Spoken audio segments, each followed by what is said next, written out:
We're going to call the Star City Council meeting to order. It's Tuesday, November 15th, 2022 at 7 p.m. I'm going to invite up Girl Scout Troop 675 to come up and do the Pledge of Allegiance for us tonight.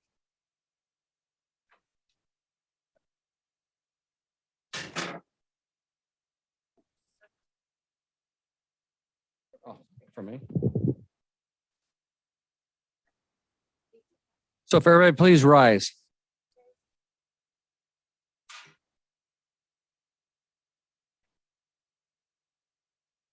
I pledge allegiance to the flag of the United States of America and to the republic for which it stands, one nation, under God, indivisible, with liberty and justice for all.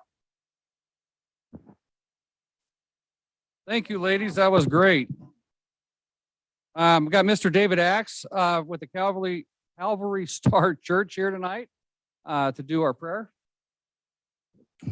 Good evening, councilman, councilwoman.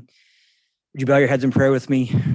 Lord, we love that we are part of a city that is not done growing, expanding, being created, and at the same time acknowledge we need wisdom and understanding.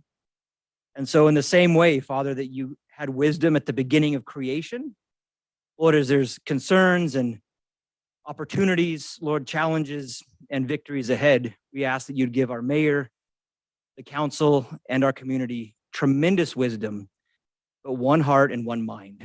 So Lord, lead us, we pray in Jesus' name. Amen. Amen. Thank you, sir. Appreciate that very much. Roll call.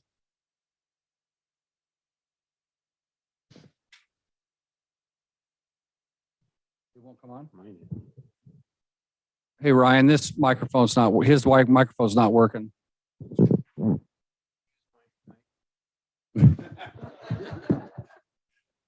David Hershey, here. Kevin Wheelock, Here. Jennifer Salmonson, Here. Kevin Nielsen, Present. Trevor Chadwick. Here. Okay, we're all present and accounted for. We're going to start off tonight with a presentation by our Star Police. I just want to real quick welcome a couple students from Middleton High School. You guys can stand up and raise your hand. They're here as part of their government class, which I think is fantastic that they're teaching some of the local government in their classes. So thanks for coming tonight on there. They didn't realize they were going to do that, but hey. All right there, Chief, it's up. You're up, sir. All right, thank you. Good evening, Mr. Mayor, City Council members, city staff, residents of Star. I'm Chief Zach Hessing, Star Police Department. I am excited and grateful for the opportunity to be able to present not only the report tonight, but also a couple of new deputies out here for the Star Police Department. It's always a good thing when we have a few more good men that join us out here and help us with the city of Star. So I'd actually like to start out with Detective Damian Rodriguez. You can come on up here. So Detective Jonathan Steele was our property crime detective. He ended up getting promoted as sergeant, so he's now Sergeant Steele out here at the Star Police Department. And we had a testing process in which we had several good applicants put in, Damian being one of those, and he did a great job in the testing process. And so now he's going to fill that role that Sergeant Steele left and fill that role as our property crime guy out here. So I appreciate him being here. And I'll just read a few things here that I have and correct me if I have any of this wrong here. So Damian served in the United States Army National Guard from 2008 to 2017. He was in the Junior Military Academy and held multiple leadership positions to include battalion organizer, platoon leader, and cadet company commander. He was stationed in Alabama with the 169th Aviation as a hydraulic mechanic. He was stationed in Oregon with the 186th Infantry as a platoon leader and infantry. He was stationed in California with the 185 Infantry as a platoon leader and executive officer. He attended the Marion Military Institute for his associate's degree. He then continued his education with the Southern Oregon University and obtained his bachelor's degree in criminal justice. In 2015, he began working for the Los Angeles County Sheriff's Department. When he began his career, he was assigned to the jail in Castaic, California. All right. 2.5 years later, he worked patrol in Palmdale, California. He was part of a selective enforcement during that time, which targeted loud parties, gang activity, and assisted the narcotic unit. In 2020, he decided to come to the Promised Land and work for the Ada County Sheriff's Office. Since starting at the ACSO, he has worked South County Patrol for 1 year, Eagle Police Department for 1.5 years, and helped train other patrol deputies as a field training officer. Damian and his wife and his 3 children live locally here in Star. So I'm grateful for him and his experience that he'll bring here, and I want to welcome him to the Star Police Department and the City of Star family. Awesome. Welcome. Welcome. Say anything? Does the council on have any spot. questions for him or? I don't have any. I just know now that you're official, we can get him a real City of Star patch on his arm. Absolutely. Okay. Absolutely. We'll work on that. I'm excited to be here. Been here for a few years. But you got to speak in the microphone so people online can hear you. I'm excited to be here. Been up here in Star for about 3 years now, and I love it. And I wanted to work here as soon as I came up here. It was just a matter of time and when I can get a position. If you guys have any questions for me, I'll be in the back. I'll be here for about 15 more minutes. Thank you. Awesome. Thank you, sir. It doesn't appear that he's doing the No Shave November either. So next person I'd like to introduce is Sergeant Travis DeBee. So as a couple weeks ago, well, I guess it's back early October, the city of Star created another position for a sergeant position for our Star Police Department. And I can't thank you enough for that. It's a huge help for us to get more supervision out there and another person in the field to help out. And when we held the prior back in September, when we added Sergeant Still, we did a testing process, and Sergeant Still and Sergeant DeBee, at the time, both Detective Still and Detective DeBee did a fantastic job in that testing process. And we had very good candidates. The mayor sat on the board as well with us. And I was so impressed with Sergeant DeBee that I asked him, I'm hoping that he kind of stays from accepting another position, and maybe we can get another position worked out here in Star for him. And it happened. So I appreciate both the city staff, the city council, and the city in adding this position here. I would like to just read something here about Sergeant Travis DeBee. Travis was born in Southern California and moved to Idaho when he was 7 years old. He grew up in Twin Falls, Idaho, and went to Twin Falls High School. He obtained his associate's degree in criminal justice from the College of Southern Idaho. He continued his education at Boise State University and obtained his bachelor's degree in multidisciplinary studies. In 2005, he was living in Boise and began working at the Ada County Juvenile Detention Center. He was hired by the Idaho State Police in 2006 and was assigned to the area Jerome, Idaho. He applied for and was hired by the Twin Falls County Sheriff's Office in 2011, where he worked patrol. He was later given the assignment as a general crimes detective and later worked as a narcotics detective. Throughout DeBee's law enforcement career, he's always wanted to work for the Ada County Sheriff's Office. In August 2019, he achieved his goal, was hired by the Ada County Sheriff's Office, and started working as a patrol deputy. He has worked patrol in both the North County and South County areas. In April 2021, he tested for a major crimes detective position. He was selected as a major crimes detective and assigned to work in the city of Kuna, and has been in that position for the past year and a half. Now, having come from that division myself, I know that the Kuna position out there is probably the busiest major crimes detective position the Ada County Sheriff's Office has. So the amount of calls he had and cases he had out there, they had a very heavy caseload, and he handled that caseload very well. So I'm excited for his expertise in that area coming out here. DeBee did a great job in this position, remained in this position until being promoted as a sergeant for the Star Police Department. Travis lives very close to Star with his wife, Diana. Say that right? Diana, and their daughter, Olivia. Travis loves spending time with his family and friends, enjoys cooking and a variety of outdoor activities. So I want to thank Travis, Sergeant DeBee, and being out here, and welcome him to the City of Star and the Star Police Department as well. So I don't know if there's, say a few things. I just appreciate this opportunity to work for the Star Police Department in a leadership role and learn new things. Thank you. Welcome. So he also has a twin brother that Oh, you looks do too. exactly like him as a sergeant for Idaho State Patrol. And so when I went to the motion ceremony for him, his twin brother sat by him, and I first walked in the room and thought, why are you wearing a patrol uniform, a state patrol uniform? And realized it's a twin brother. So We're just gonna have to teach our detective where to buy those patches because he's got his. yes, yep. That's right. I'm just giving you grief. Thank you. Want to do a picture now? Is it all right if we take a moment, just take a picture here? Sure, absolutely. Mayor, you want to come down for the picture as That was well? a part of the deal. Oh.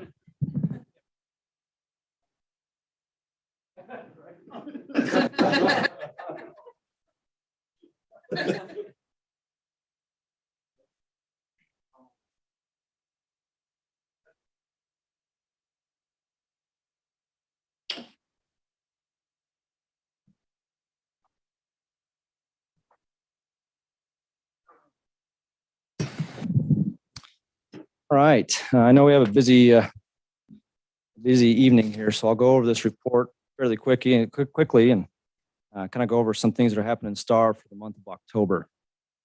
So the total crimes committed in the month of October is 21. That's up a little bit from the month of September, which is at 17.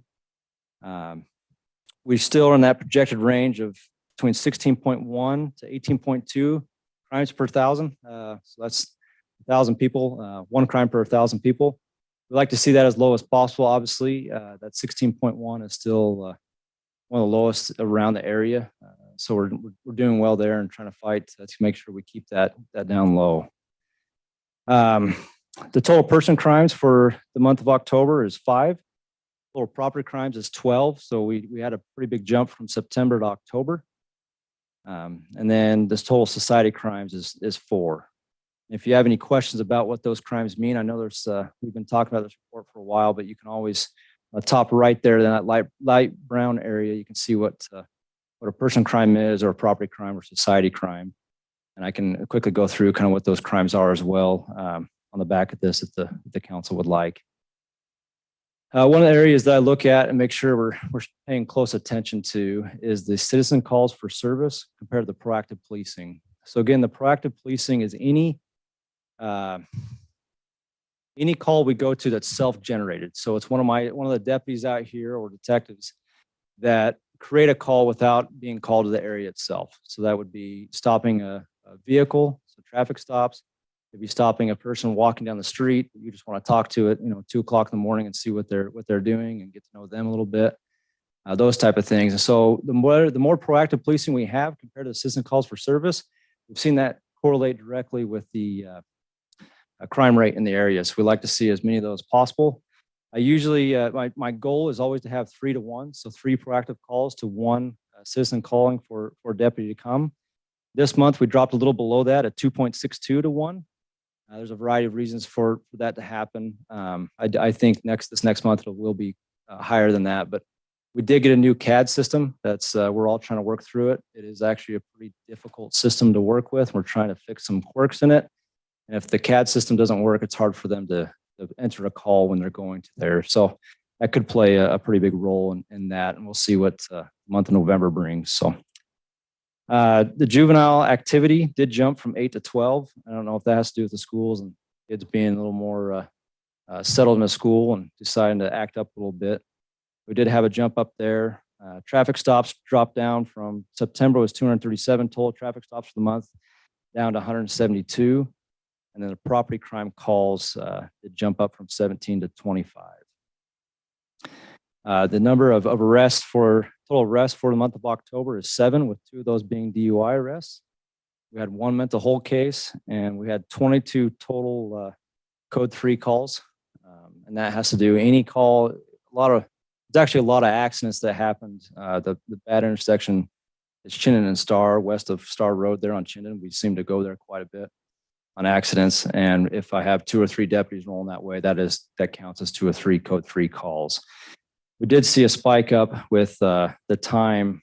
We try to stay under 4 minutes for response times because seconds matter when people are calling for police and want police there. We did jump up to 4:51, which is the highest we've seen all year. So That's the report. I do have some of the cases here that have to do with those crimes that the city council would like. I can go through those. Or if any questions, I'm happy to answer as well. Any questions of chief? Yes. Councilman? Yeah, the 12 property crimes seem to be a pretty big spike. What were those? Yes. So the property crimes, we do have, matter of fact, our new property crime detective that we just had here. He's already got a pretty good lead. There's a few burglaries that happened. We think it's the same individual that's doing it. And so he's following up on that and trying to do some proactive things in the area to find that particular person. So we did have, so for this last month, we did have 3 burglary reports. We had 2 grand thefts, 2 petty larcenies, petty thefts, 1 forged instrument, which is a fraud. And then we had 4 vandalism cases. That'd be the total for all the property crime cases. So we do have an idea of potentially who is going around and trying to break into, buildings or buildings being built, those type of things. And we have some ideas, and maybe we can catch this particular individual. So, Thank you. yes. And I will just tell the community as a whole, these ring systems and stuff are beneficial for the police. So, not just for yourself on your properties, but if there's something happening in your neighborhood, that could help them identify who's doing this too as well. So just keep that in mind. Absolutely. We like to go around and knock and see if anybody has the ring doorbells or the camera doorbells that help us. And so if they have that, it's a huge benefit. That's how we have information we have about this individual came off a ring doorbell. So, or a camera doorbell. So Thank you. Cool. you bet. Any further questions of chief? No, I'm trying my best not to eat the microphone this. We got new systems, guys, just 2 weeks ago. And the first time I was like almost eating the microphone. So I'm trying to sit back. So if you can't hear me, let me know, please. Okay. All right. Thank you, sir.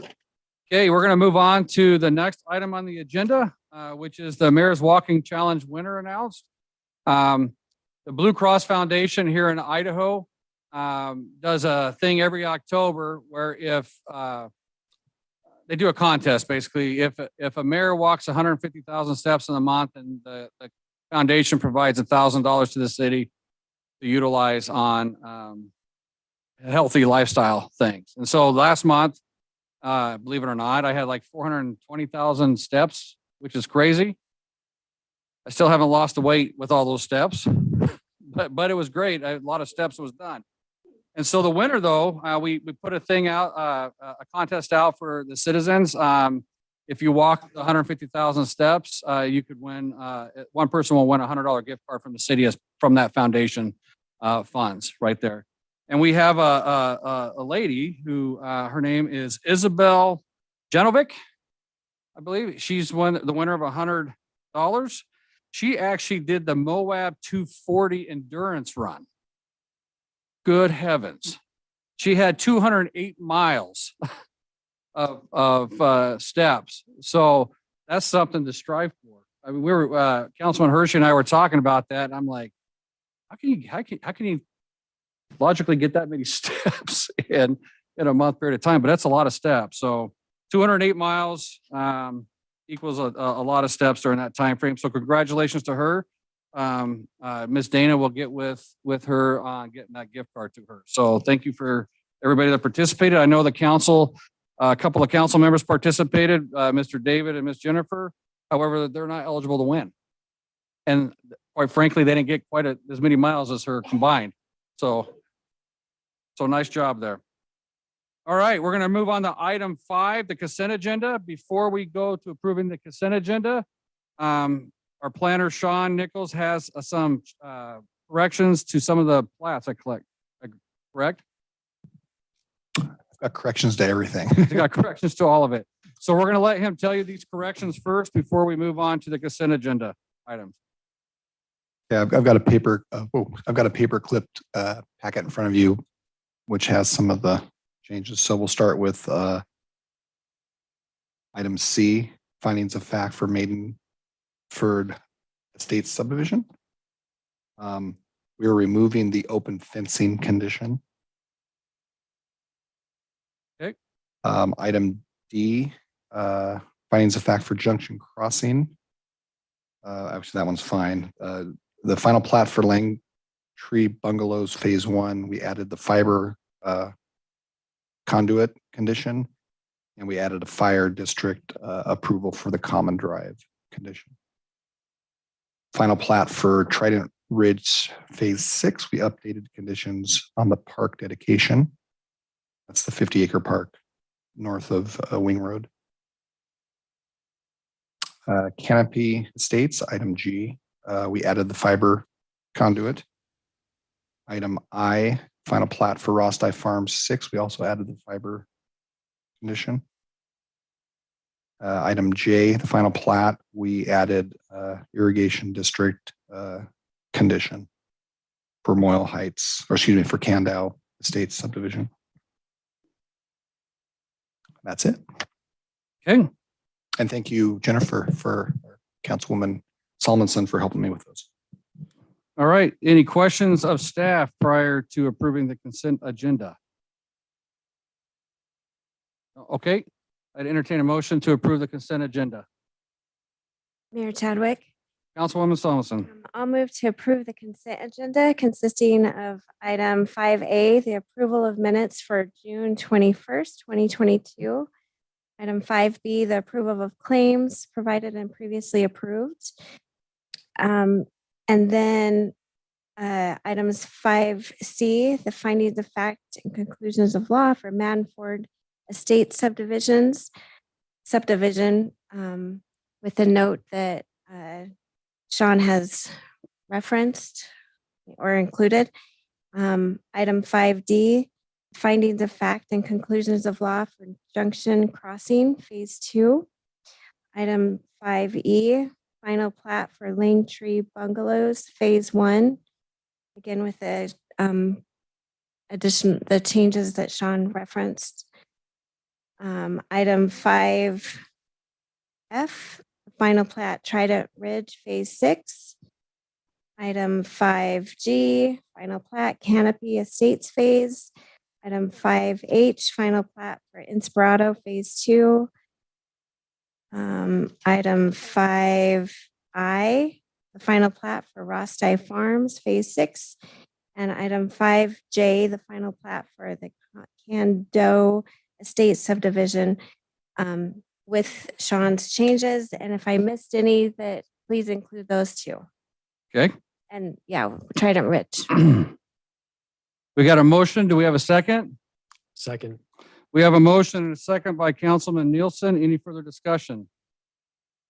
Hearing none, roll call.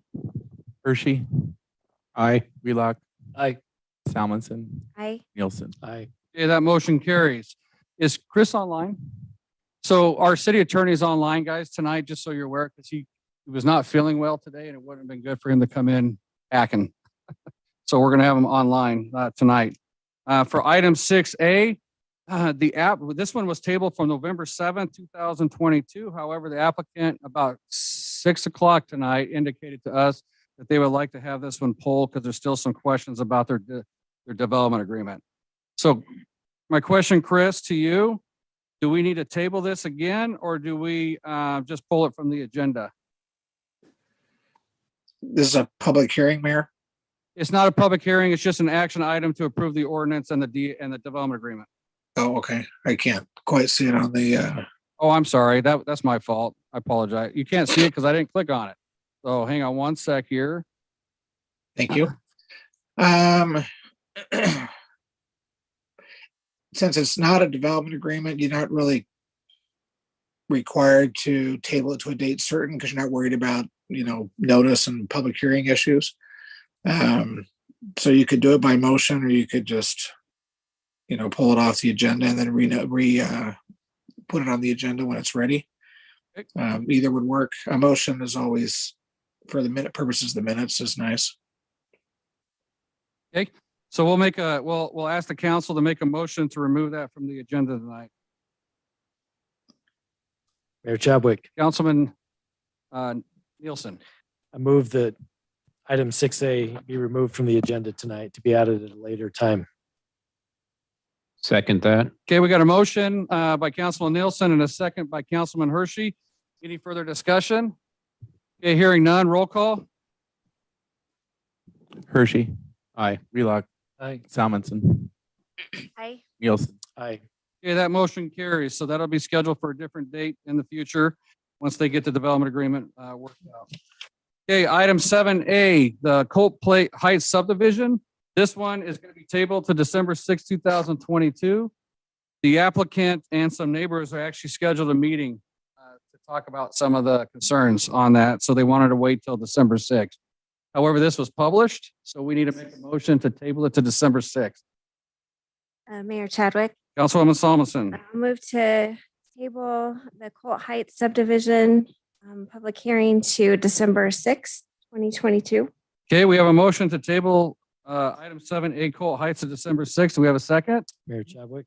Councilman Nielsen? I second the motion. Okay, we got a motion and a second. Any further discussion? Hearing none, roll call. Hershey. Aye. Wheelock. Aye. Salmonson. Aye. Nielsen.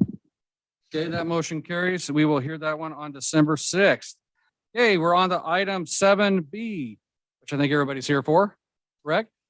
Before we get going on this, I want to make sure everybody signed up on the sheet who wishes to speak. You could even sign up on the sheet if you don't want to speak to indicate if you're in favor, not in favor, or neutral on that as well. So I would suggest everybody please sign up on those sheets.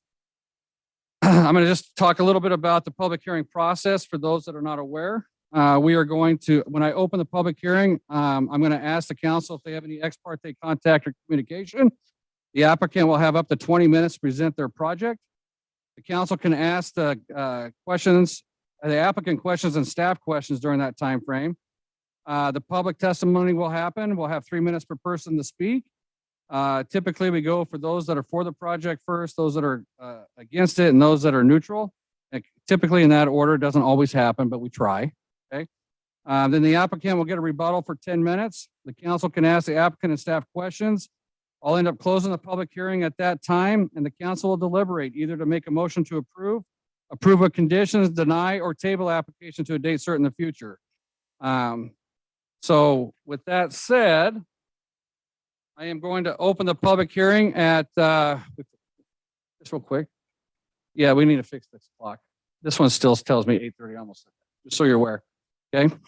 I'm going to open the public hearing at 7:27 and ask the council if they have any ex parte contact or communication regarding this project. None. None. Oh, am I too close? None. I'm sorry, I'm eating the mic again. Apologize. Okay. Hearing none from everybody. Is that correct? Okay, hearing none on the ex parte contact or communication. We will have the applicant come up and speak. And just so everybody's aware, our city clerk over here, Mr. Qualls, will be keeping the time and he'll let you know when you have 10 seconds left. You have a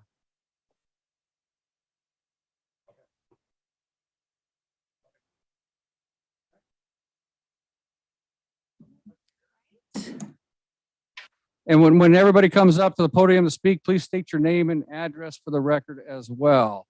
And you're going to use this packet right here. She'll state it. Yeah. I'm trying to get my packet ready. Good evening. Nice to be here. Wendy Sharif. I'm a planner with JUB Engineers. My business address is 2760 Excursion Way in Meridian, Idaho. I'm here this evening with I know we have some neighbors here, and we're going to talk about roadway connection, but I'm here with what's really a pretty straightforward project. We are applying for annexation and R4 zoning with a development agreement to limit the density that we can have in this area. The comprehensive plan designation, and I think this is a really important point this evening, our comprehensive plan designation is neighborhood residential, which allows 3 to 5 units an acre. What we're proposing is at the lower end. We are proposing a project with 3.57 dwelling units an acre. So I'll go ahead and kind of walk you through this project. We are located at the northeast intersection of Munger Road and Floating Feather. We have an existing subdivision to the north of us and another existing subdivision to the east. Those two subdivisions both have different comprehensive plan designations. Those subdivisions are slightly less dense than what we're proposing, but they are a step down in the comprehensive plan. Those projects are both were approved with a state urban. That is our comprehensive plan designation. So it is a different project than what we're proposing. We have a different comprehensive plan designation. What we are proposing is, I think, exactly the type of single family residential STAR is great at doing and what people need right now. This is all detached single family homes. Our average lot size is 6,600, which is your typical STAR North Meridian size lot. So it's very typical. I've actually worked on projects here in STAR with lots that are quite a bit smaller than this. We're proposing a very comfortable single family home lot size of 6,500. We're proposing to have 21% open space. The amenities that we're providing, I think our amenities are really going to be well used and well received in this neighborhood. We're proposing a playground for children, a picnic area, gazebo area in our open space. And we're also going to have our third amenity, which we didn't know in our application. Our third amenity is we have a pedestrian pathway connection, which will be stubbed to a future project. So we'll be providing that pedestrian connectivity with this subdivision. And I did want to point out that that was in our staff report that we needed to provide one more amenity, and we have provided all three. So I'm here for any questions, and I imagine I'll be up here again after some of the neighbors testify. And I want to show you the landscape plan. I can move forward here. Just an idea of what this is going to look like. We have slightly larger lots at the perimeter of our subdivision. If I can get a better idea of, you can see where we have landscaping along our sidewalks. I want to show you a better look at what our buffer looks like. And I do want to point out that, so I can go back. We do not have any proposed residential lots that are directly adjacent to existing subdivisions. We have a subdivision to the north and a subdivision to the east. We do not have any lots that are backing up directly to those subdivisions. I think that's an important thing to point out, and also that we have a different comprehensive plan designation for our project. But if you look at the area to the north, that is, we are not immediately adjacent to residential lots. So I'm here for any questions. I know this is kind of the first glance at the project, but again, applying for annexation and zoning, we meet the comprehensive plan designation. We agree with all staff conditions in the staff report. Okay, any questions of the applicant at this time?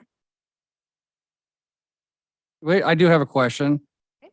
With the 50-foot lot widths on the interior side and our side setbacks at 7.5 feet, do you have elevations of houses that you're proposing to go in there that are 35 foot wide? Mayor, council members, we do not have a builder at this point for the project, so we do not have elevations. Okay. But we will meet all conditions for setbacks, Okay, and we're aware of it. any further questions of the applicant at this time? Okay, hearing none, we will have you come back up here in a minute. Okay. Thank you. We'll move on to the public testimony portion of this. And Jacob, you got the clock, right? Okay. We'll start out with, I'm sorry. You want me to do it or you got it? You got it? Okay. All right. We'll start with Mr. Murray Lodge.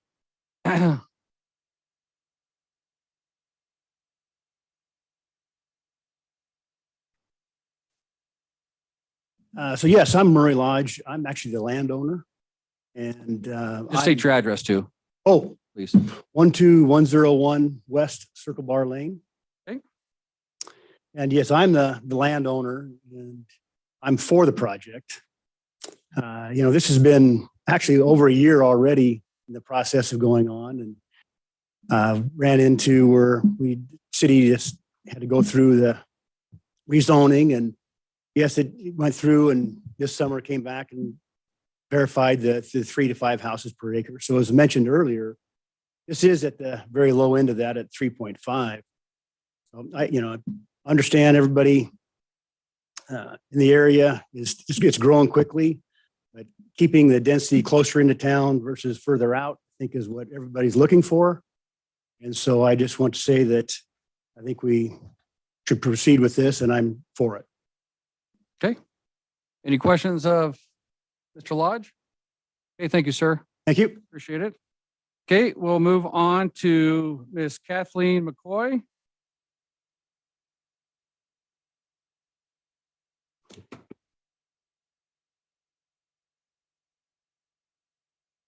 Hello, Mayor and council members. I'm Kathleen McCoy, 11844 North Catamaran Way. I'm also a board member of the Star Creek subdivision. We have several problems with this particular subdivision. First of all is the density that does not fit with the rest of the properties in our area. Pardon me, I have to stand on my tiptoes to hit this mic. Oh, hang on a sec. Let's see if Ryan can come and help you out here.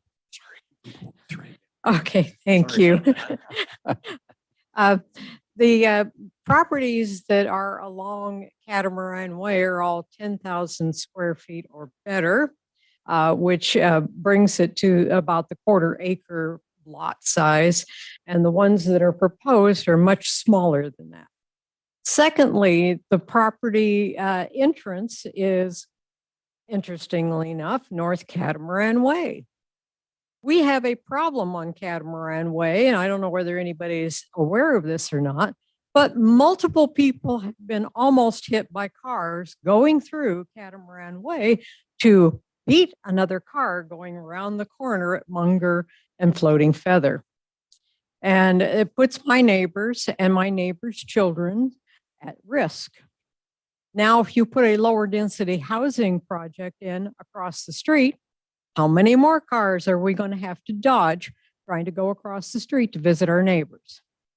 The third problem we have with this particular issue is Star Creek, West Point, Lake Shore, and Mr. Lodge all are owners of what's called the McHenry Lateral. What happens to the McHenry Lateral when this project goes on?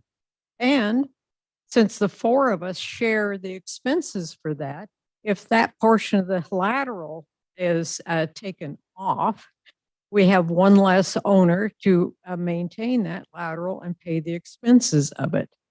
So I have some real issues with this project. I need some serious consideration as to those types of problems for safety, for our homeowners association expenses, and for the density of the properties. Okay. Anybody have any questions there of Ms. McCoy? Mr. Mayor, maybe you can point this out. What road is you talking about? I'm trying to put their I subdivision. think it's across the street. It's across the street on the corner of Okay. Floating Feather and Munger. That's where all the catamaran houses are now. And Yep. we have a street that goes through. And the people we have problems with are the people at the Fallbrook subdivision, which is a lower density housing, it's a Corey Barton housing project. And those are the people we have problems with running through Okay, thank you. because I've followed them. You follow them? Yeah. Okay. Got it. Thank you. We'll go to Mr. Doug Barrow. Did I say that right, or is it Barrow? Barrow, sorry about that. Mr. Doug Barrow, Thank you. you bet. Council members and mayor. So talking to the microphone, please. Thank you. I'll probably sound like a broken record to Kathleen, but I live on Catamaran Way, and I moved there a little over about 3 years ago. Just real quick, did he say the address? 11972 North Catamaran Way. Okay. Sorry about that. That's okay. And so I'm the original homeowner there. It's been about 3 years. And before some of the other developments went in, the traffic wasn't that bad. Well, now what we're experiencing is instead of people going west on Floating Feather and making the right turn on Munger, they now cut through Catamaran. And a lot of times they'll do it if they get stuck behind one of the trucks that's doing construction up the hill or whatever.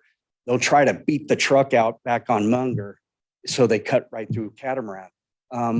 So when you build the 90 houses there, that's just going to get a lot worse because the entrance to their track is Catamaran, and the other entrance is to the west and the new Toll Brothers track.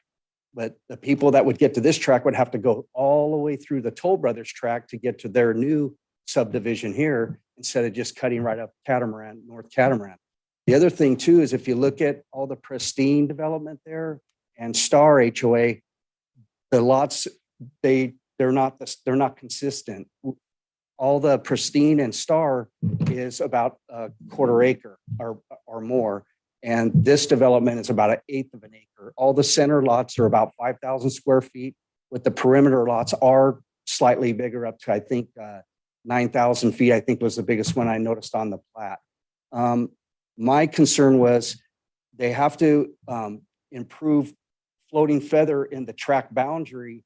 Why can't they just bring it to the intersection and do a revision to the map and have the entrance come in off of North Floating Feather instead of right across Catamaran? So that was my concern. I know I checked against on the sign-in sheet. I'm not against development, but I would be more favor of something that really suits the area and matches the rest of the community. So, Okay, thank you. thank you. Okay, Miss Rhonda Boyce.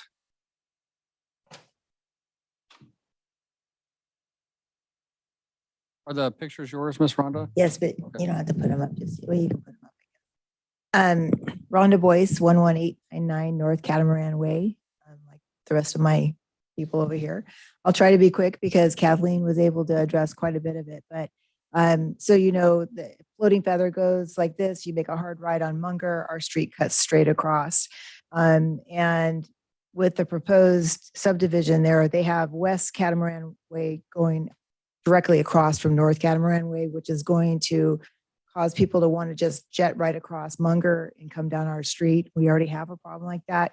We actually have had the electronic speedometer come down our street. We've asked for it a couple of times over this last year, and we have. It unfortunately deters the traffic that goes fast when they see the sign, but then when the sign goes away, the people don't.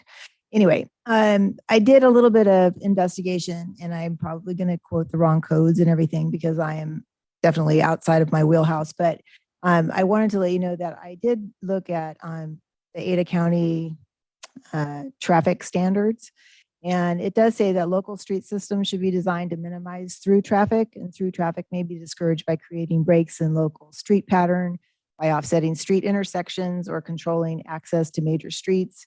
New developments shall be designed to avoid increasing the traffic on existing local streets.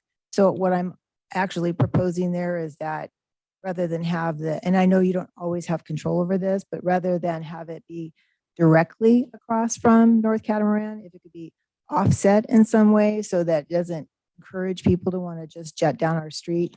A couple of other options that I have as a result of the Ada County liking to have the passive control over traffic is reducing the speed limit on Catamaran Way, which probably won't do any good because they already blow by the 25 mile per hour.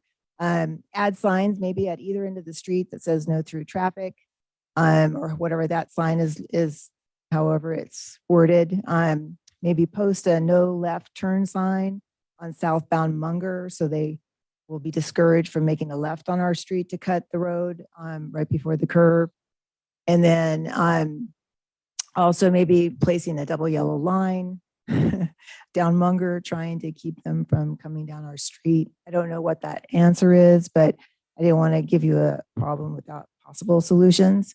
Also, the other thing that I wanted to mention tonight, and that's what the pictures were, is that I know that on the suggestions that were written on the agenda packet for tonight, that staff had said that they, would discourage having the sidewalks right away, and that they were looking to wait until the bridges are done in 2025.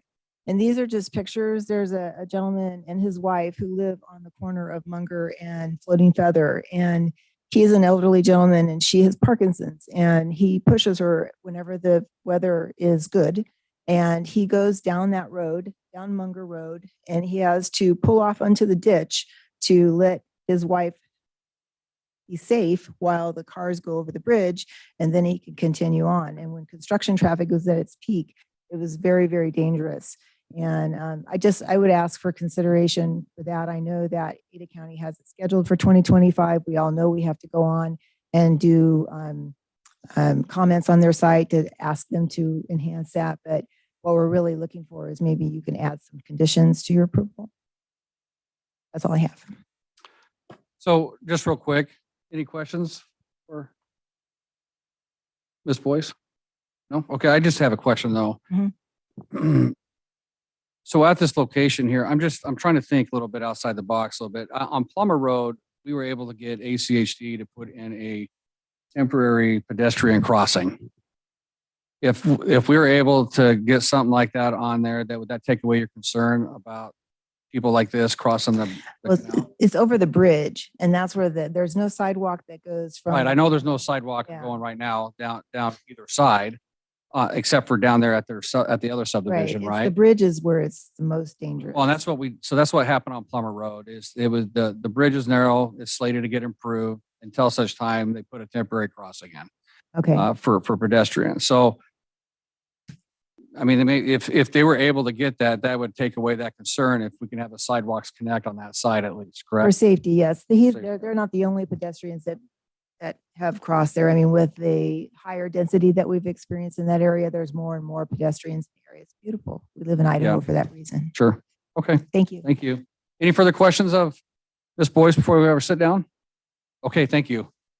All right, Mr. David Bundy.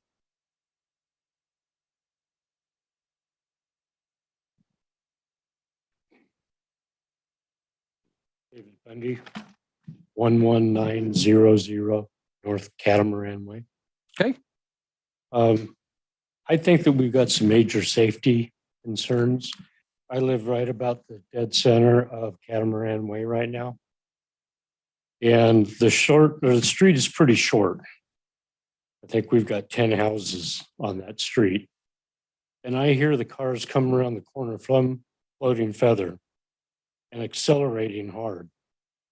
Most of the time, I can't get out to the sidewalk from the garage fast enough to get them to slow down. And I have stepped in front of a couple of cars just to get their attention, and they do stop. That shouldn't be our responsibility. Those people are coming through there so fast because Catamaran makes a triangle out of that 90-degree turn. Fastest way between 2 points is, a straight line. That's what they're doing already. With the addition of 90 houses, how many people are going to be driving, how many trips back and forth to work or to the grocery store, I see that just getting worse. As I'm looking at this map,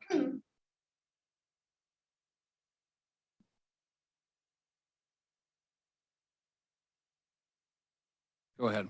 I don't know everything that's going on, but by this map, lot 14, which is at the bottom, almost center of this project, looks like the back of that lot is going to be right up against Floating Feather. Why can't we use lot 14 for the entrance to that subdivision off Floating Feather instead of the one at Catamaran Way? Make that a house lot. You're just swapping the two lots. You haven't lost anything, but it could possibly save some major accidents on Catamaran Way. Okay. And I support Kathleen, Doug, and Rhonda's comments also. Okay. Thank you. Thank you. Any questions there, Mr. Bundy? Hang on one second, Mr. Yeah, Sure. I have a question. The Middleton Canal makes it so that it actually doesn't line up with Floating Feather, if I'm not mistaken. It's got quite a ways to go before it actually hits Canada or Floating Feather.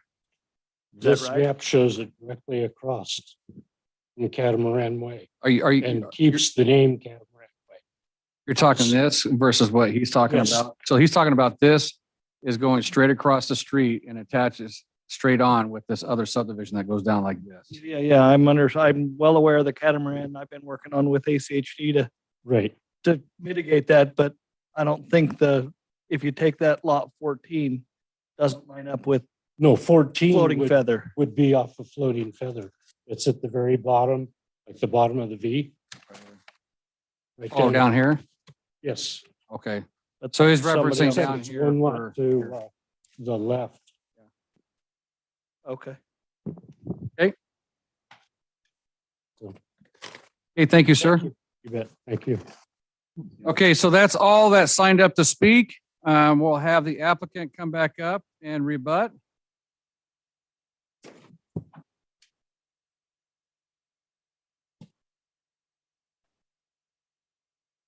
Thank you, Mayor, council members, and thank you to the neighbors for coming out this evening. I'll go ahead and address what seemed like the most significant issue that came up, that was brought up by Ms. McCoy, Mr. Barrow, and Ms. Boyce. So Catamaran Drive, I'm going to read you a part of our ACHG staff report. We were actually required, it's a safety requirement of ACHD to align this with Catamaran on the other side of Munger Lane.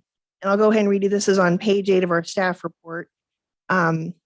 Staff recommendation, the applicant's proposal to construct a new local street Catamaran Way to intersect Munger Road, located in alignment with Catamaran Way on the east side of Munger Road, across from the site, meets district policy and should be approved as proposed.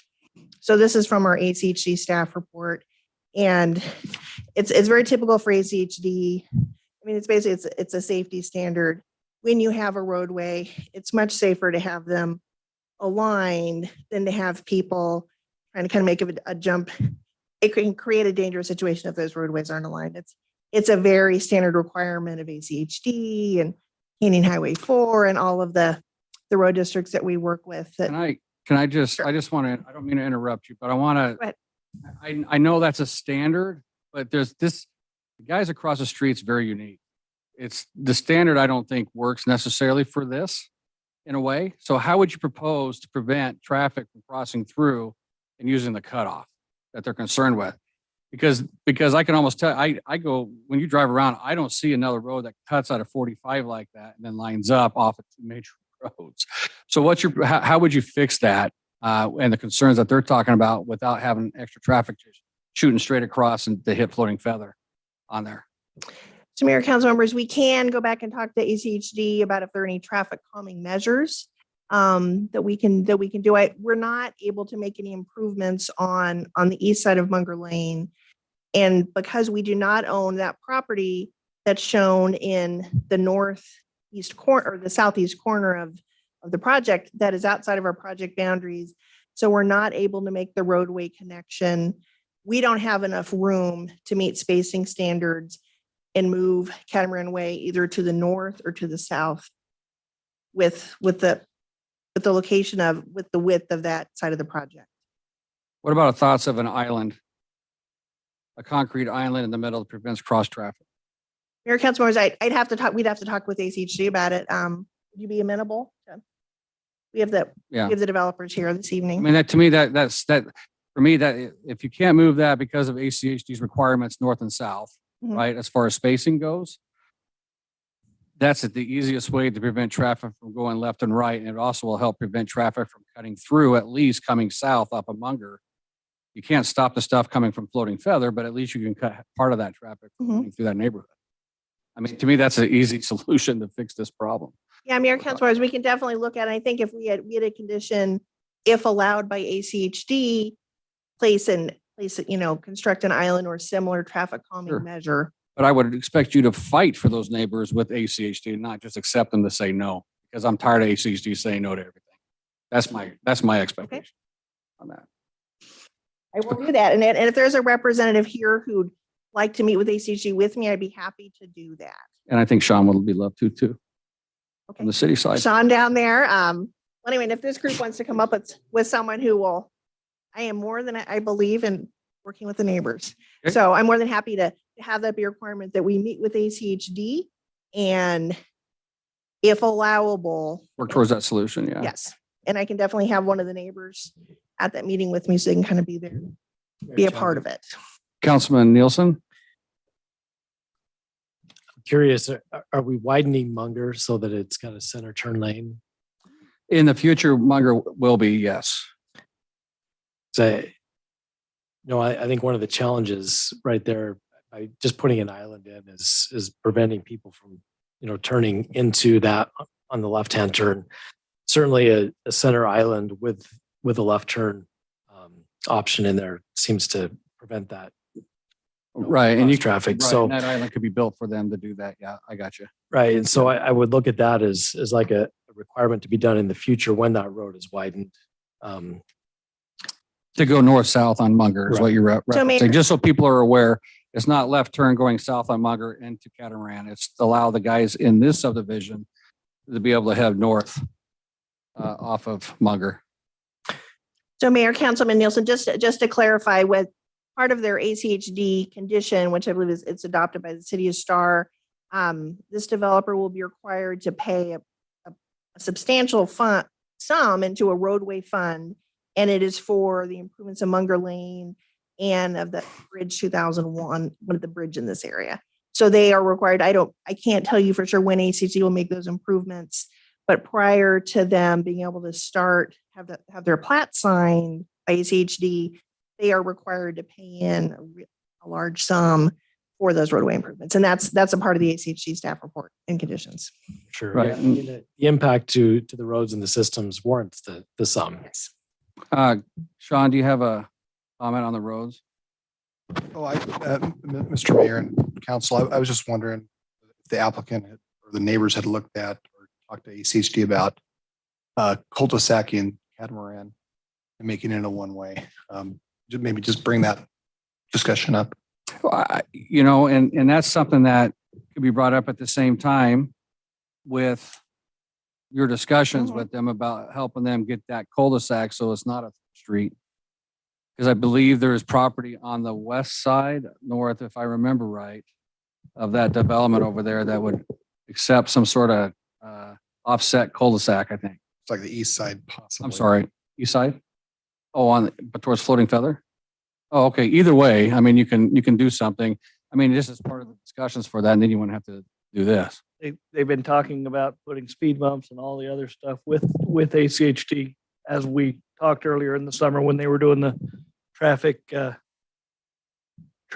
patrol with Chief Hessing. So that conversation's happened. If it needs to happen again, you just need somebody to be more of a champion for it. Okay. But there are solutions available to help mitigate the issues that are being brought up with that. Yeah, Mayor Councilman, we'd be happy to have that condition, and possibly prior to like our findings being adopted, we issue a memo saying, here's what our discussion with ACHD was, and here's what our agreement was. We could have that even prior to findings being adopted. And so those that are aware, here's a vicinity map right here. This is the proposed development. These are the folks on Catamaran and how this cuts straight across with the two major roads like that. So, okay.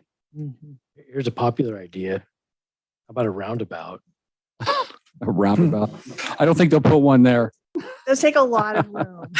It takes acres of land. And ACHD would have to approve it as to be on their work plan, but Popular, right.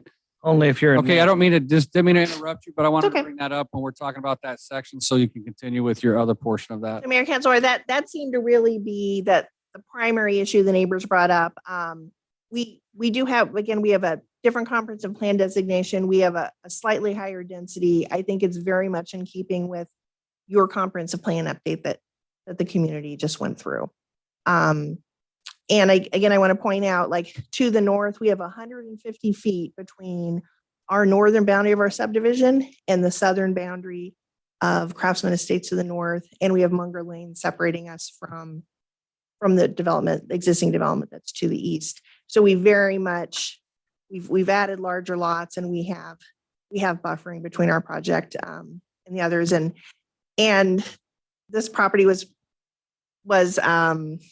we did planning for it after land prices had gone up substantially in Star. And it's much harder, even in the last couple of years, or even in the last year or two, to do lots of that same size with the price of land, which has still not gone down. Okay. So I'm here for any other questions. Any other questions of the applicant? So you would be agreeable, I'm going to just reaffirm this because when they go through the council deliberations, there'll be conditions there. You'd be agreeable to work with ACHD on coming up with a mitigation solution for cross-street traffic or even a left turn traffic going into from the north or coming north to south into that subdivision across the street, correct? Which Yes. could include or be the cul-de-sac in their subdivision that cuts it off altogether and prevents any of the traffic. Mayor Kanzler, I don't want to obligate my client to any improvements that are outside of their project. They're sitting right there. Go talk to them.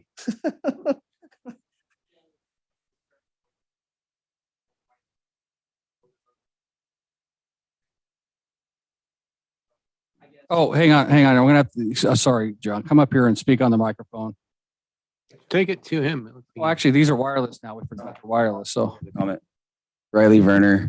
I think the tension. State your address, Mr. Riley. 1307 East Lone Creek Drive. I think the tension for us a little bit is in the sense that, ACHD did approve this road at the get-go.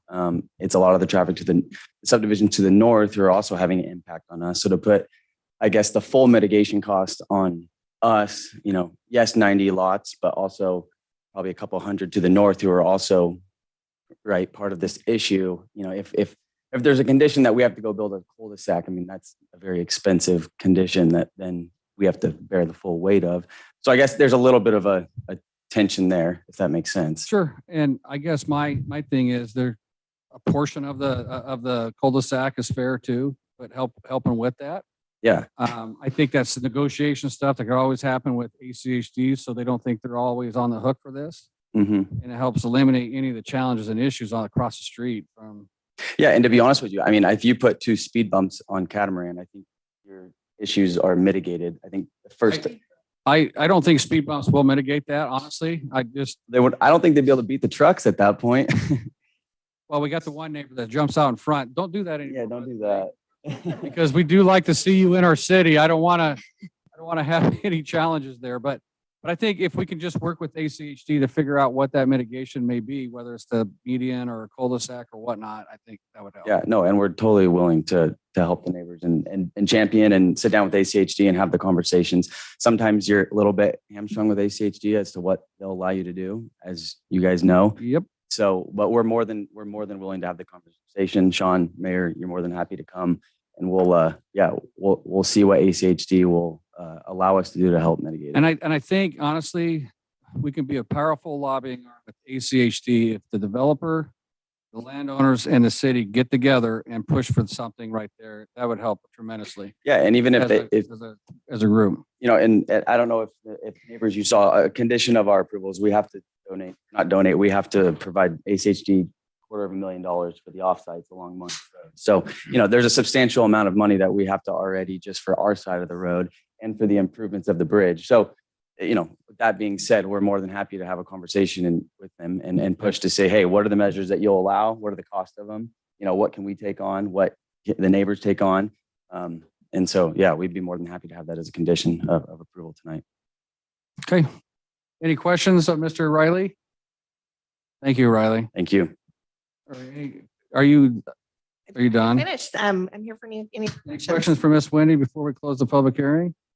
Mayor Chadwick. Councilwoman? I have a couple of questions. So first, I noticed that there are 3 common driveways in the development that you proposed. But I didn't see a response from Star Fire that they have approved that.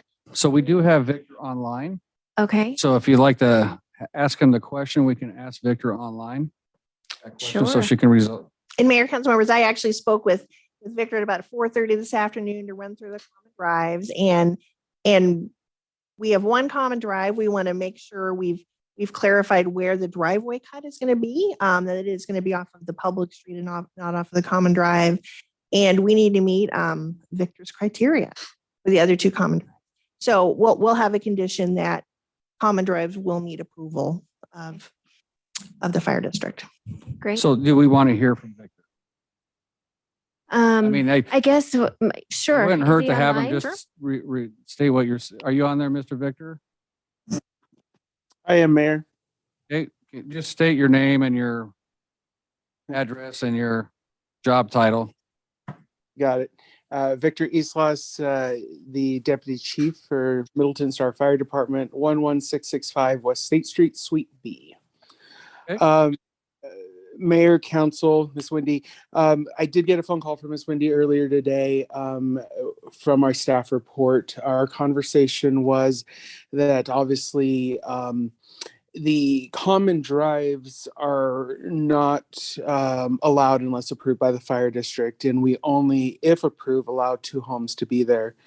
Common drives do pose kind of a problem at the end once the whole project is done.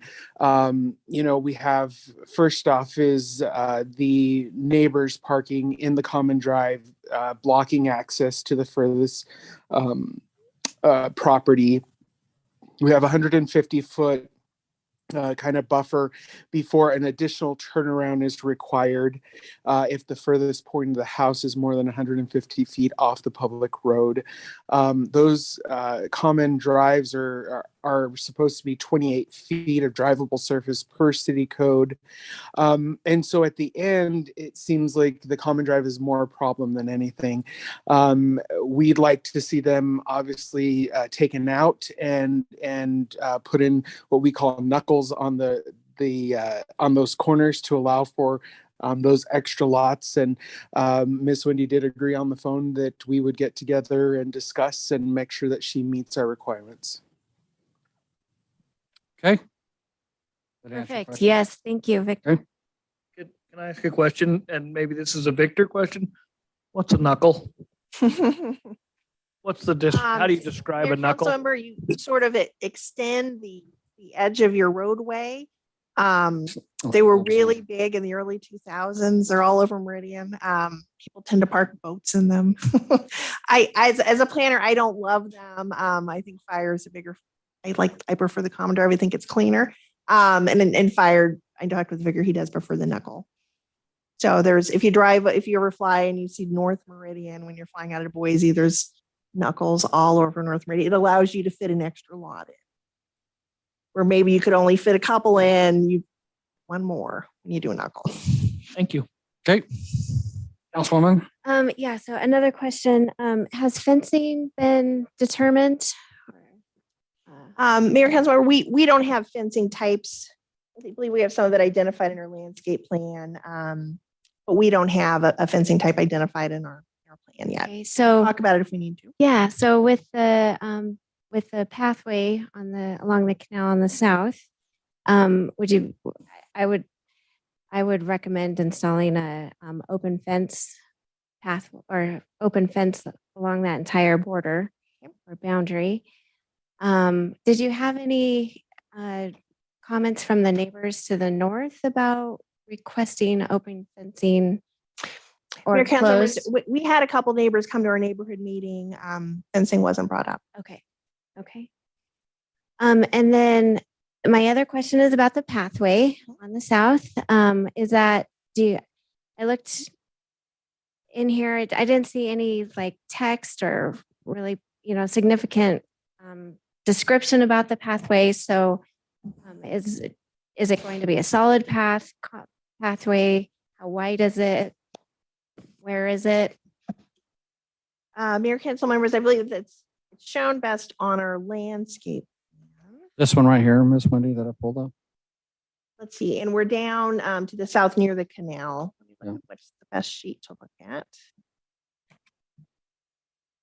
And we'll meet City of Star pathway requirements, of course. And I don't know if Sean, in this area, if it should be a part of like the regional pathway system, or if this is just a pedestrian connection that we stub to the adjacent development. So we have adopted a master pathway map, and this section is on that map to be built.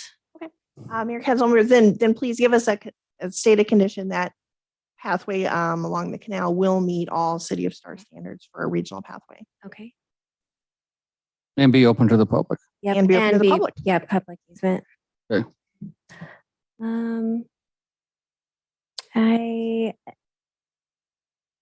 And then I guess this is a question for Sean.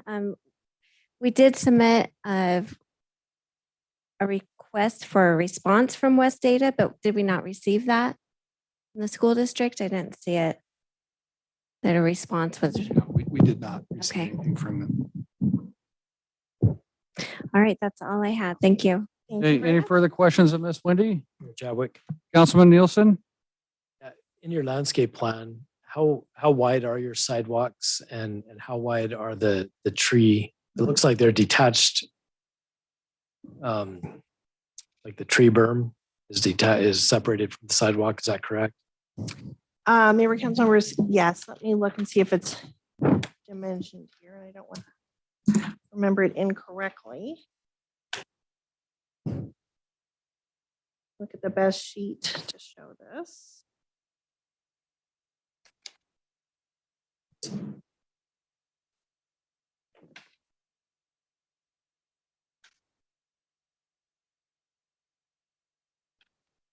Mayor Council, I believe these are 5-foot sidewalks. I'm looking up, I want to verify the dimensions of the tree line between the sidewalk. They are not dimensioned on our landscape plan. We'll meet City of Star standards for it. I just want to go through and verify and make sure I state it. The 5 and 8, it's 5-foot sidewalk, Sean, an 8-foot buffer. Okay. Yeah, that's what staff just indicated. And then all street widths are common throughout. the 36 feet. 36 foot. Correct. It's a standard ACHG local road section. According to STAR, not ACHD local road, because STAR is different with 36 feet, not 33. Correct. Okay. Within 50 feet of right of way. Yes. Yep. Okay. That was the only question I had, Mayor. Okay, thank you. Any further questions of Miss Wendy? Okay, thank you, Miss Thank you Wendy. very much. And we're hoping for approval this evening. Okay, so it's, we can't, there's no more testimony. I'm sorry. It's the way the public hearing works. We can't ask anymore. Yeah. So it's 8:12 and we're going to close the public hearing and we'll go to council deliberations. It is 8:12, correct? It is 8:12. I looked at that and it said 9. I'm like, whoa. Okay. Council, Mayor Chadwick. Councilman Nielsen. You know, first of all, I want to just thank Mr. Murray. This piece of property for years has just been kept beautiful. The fields and the alfalfa and grass that's been grown there has just been well kept and have been, in my opinion, a beautiful part of Star. So thank you so much for your contribution. This for me is one of the sad moments, and perhaps for you as well. As our community grows, we love to see those fields and yet recognize you're right as a property owner, and an investment to do with it according to your desire. So I always appreciate a project that comes in that is ready to meet all the City of Star standards, setbacks included, that comes in with compliance in our comprehensive plan. And I know this council's, typically asked for applicants to come in at that lower end of the density in the comprehensive plan. And I appreciate seeing that come in as well. I also appreciate a lot of the concerns that everybody's brought up, folks that live along that street where everybody's cutting through. I don't live too far from it. I walk on your street all the time. And I've seen some of that as well and recognize that's a challenge. And yet, I think that's a bigger challenge than what we as a council have both the authority to do and the obligation to do here tonight. But I do support the condition that we go to ACHD and look for resolutions, look for opportunities there. And And I think beyond this application, there's probably something as a community that we need to do to work with ACHD to help mitigate some of those issues. The extension of Floating Feather, whenever that happens, is quite likely to address some of those challenges. And again, that's a kind of a whenever that happens. So what do we do in the meantime? And coming together as a community development city citizens to really make that petition with ACHD. I've watched Mayor Chadwick and other members of this council on our transportation committee work with the ACHD and really move mountains with them. And so I'm optimistic that we'll be able to do that. So I feel supportive of this application. Generally, I like to see more of the type of construction that'll come in. Some examples of that would have been nice to have seen. I recognize that you haven't gone to that level of architecture. And a lot of times when folks are making investments for development, it makes a lot of business sense to get that annexation and zoning so that you've got the right to then go and get creative with the development. I appreciate seeing the street layout that's, again, according to all of our standards.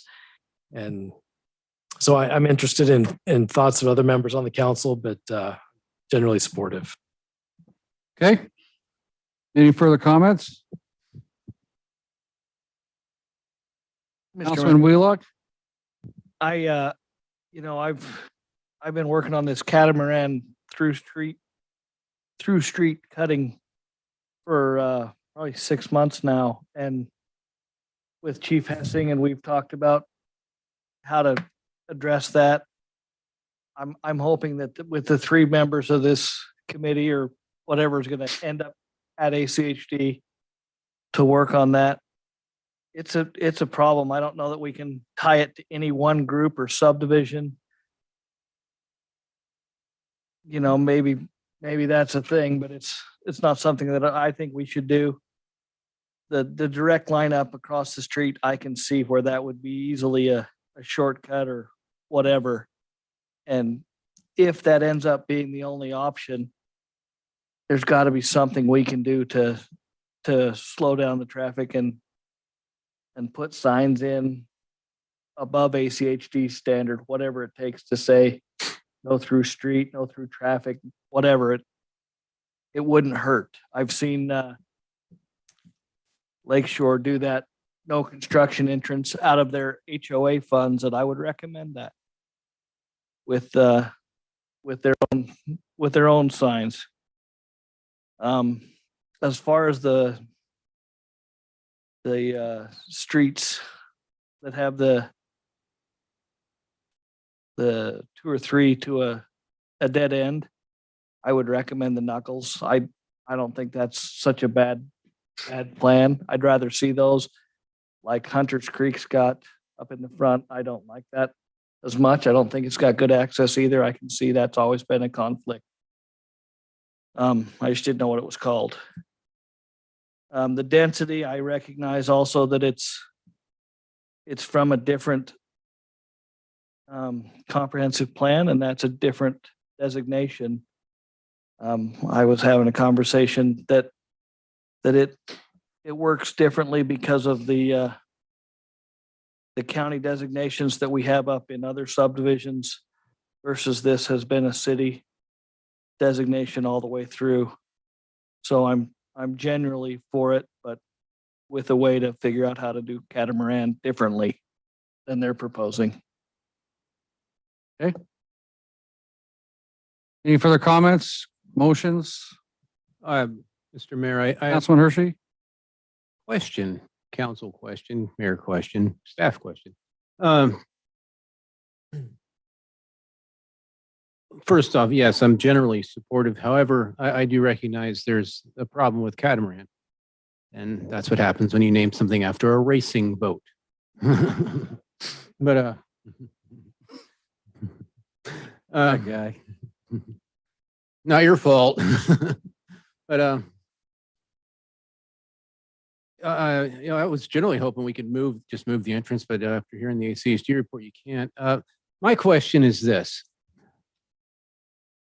Obviously, there's going to be a meeting with the ACHD. Is this something you're considering approving with that having no known resolution at this time? I think yes, because ACHD is the ultimate traffic authority.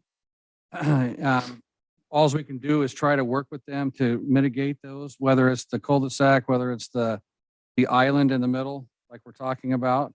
It may be a temporary mitigation until they widen that road. I mean, there's a lot of factors that go on, and quite frankly, we can't, in my opinion, we've identified the challenge. We can't hold up an applicant on something with ACHD that Lord only knows how long it's going to take for them to get resolved.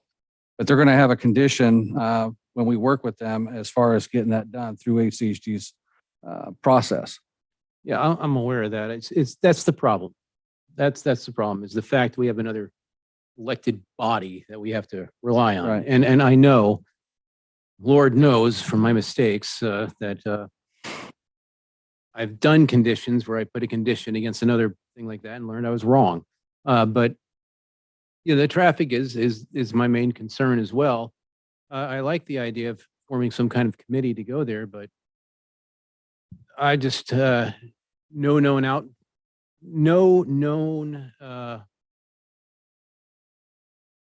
result that we could predict.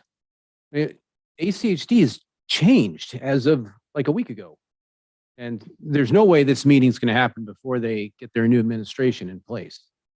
So there's a lot of unknowns there too. If it had been the old one, I could have told you we would have had a little more. We would have had for certain at least one ear that would have listened to us and would have fought with us.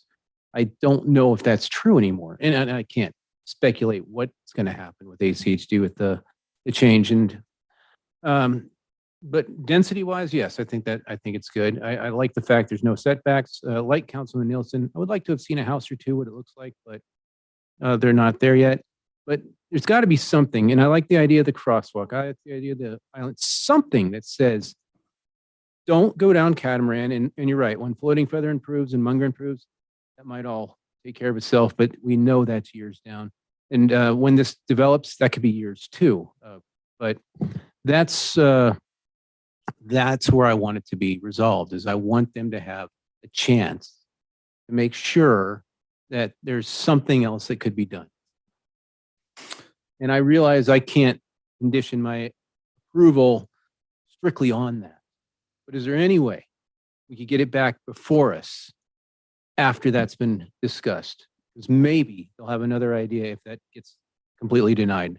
Mayor Chadwick. Councilman Nielsen, sorry. No, I don't intend to turn this into solutioning. I just want to offer another idea of that. Something that might be within our jurisdiction is to change Catamaran into a private road. If the HOA there is willing to take that on. And then they may have the option to install bollards at one end that would be removable by emergency services if that need arose, but would prevent traffic entirely from going through there. So look, there's creative options I think that are out there, and I think to the mayor's point, we don't have the jurisdiction to make a decision based on the traffic. We are reliant on ACHD to do that, and so I would hesitate for us to deliberate too much on that. But certainly, I'm optimistic. I mean, we've done it all over this town, worked with them, even before, even with previous leaders at ACHD, and so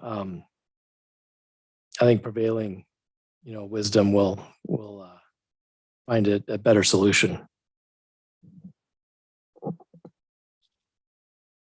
Okay. Councilwoman? Yeah, thank you. So I'm not sure if I'm following Councilman Hershey. So are you saying that we can't put, like, you don't think that a condition that we add to require them to work with ACHD? No, we can do that. Okay. What I'm saying is I can't say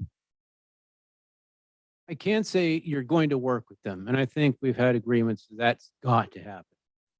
What I can't say is, oh, well, if you get a cul-de-sac, or if Catamaran becomes a private road and they can do whatever they want, or the island goes in, or a crosswalk or any of that combination. So If that resolves, then yes, build. If that does not resolve, then no, I can't do that. That's what I'm saying. I can't condition my yes or no on an outcome of something that I have no idea of and Yeah. cannot dictate. So in my mind, it seems like we can just put a general condition in there that the applicant's required to work with ACHD to find a solution. And I mean, can we, We can condition them to work with them and to work with our city at the same Yeah. time. We can't condition the folks on Catamaran to do it, but I have a feeling they'll happily cough somebody. yeah, and to work with the, yeah, Whoever gets the short straw on that. But yeah, and we also can't condition it like anything outside of this property. You know, we're just going on almost just optimism. Yeah. But and I do have concerns about that, but I also understand if good faith is put into that, you're absolutely right. I've seen good faith put into these things before, and I've seen good results from it. And that's not just with the present ACHD, that's with past, present, and hopefully future ACHDs as well. So I think in order for me to say yes, that has to be part of it, but also, you know, definitely if we could get a crosswalk or something put in, because I know these roads will improve. These roads will improve, but I don't know when. okay. So I'll just add that I, looking at this application, it meets the intent of the comprehensive plan, and they are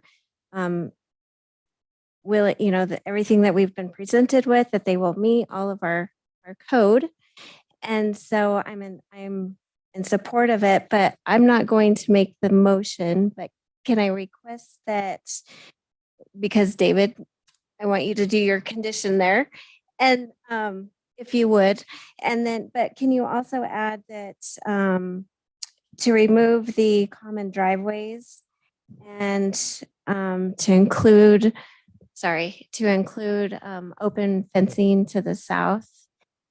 Well, so I just want to go back to that common driveway thing. I think that's up to the fire department on what they want, because I think that's part of the reason we had Victor go on Well- there. If they decide they don't want the common driveways, they're going to tell them that and they won't be able to do it. Okay, well, he said that he would like to see them removed and knuckle instead. But I guess, Sean, you talked to him as well. So if you think that just a general statement that they'll work with Starfire is, Mr. Mayor, I think that would be the appropriate condition at this time. And to follow up, if you as a council would like to remove that option, you need to have staff bring a zoning ordinance amendment forward, because right now we don't prohibit it. Allow them with fire department approval. So if they can work with the fire department and get the fire department to approve it, that's one thing. Oh, If you I see. guys no longer want those, direct staff to take it out of the code, and then we won't have this issue moving forward. okay. That's my, I actually think that we did that, but the language that got used had a loophole. And so I think we've defaulted then to, well, if Starfire approves, but certainly the intent of our code, the last time that I was part of making that change, the intent was to remove the common driveways and prohibit those. So if we need to do more work on that, I'd absolutely support that.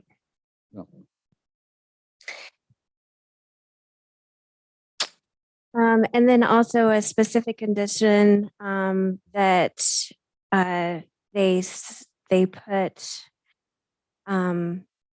they meet ACHD requirements for a creation of a road trust, because that sidewalk's not going to be installed right away. It'll be down the road. Yeah.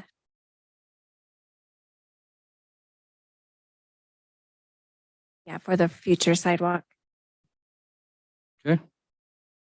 Anything else? Nope, that is all. Thank you. Okay. Do we have a motion or anything? Sorry. She threw the I threw it. volleyball at you, or the football, or the grenade. I don't know. Says I One of the appreciate her above. throwing it over us.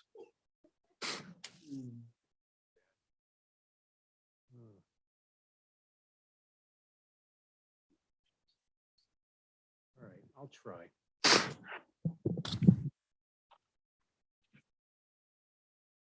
Okay.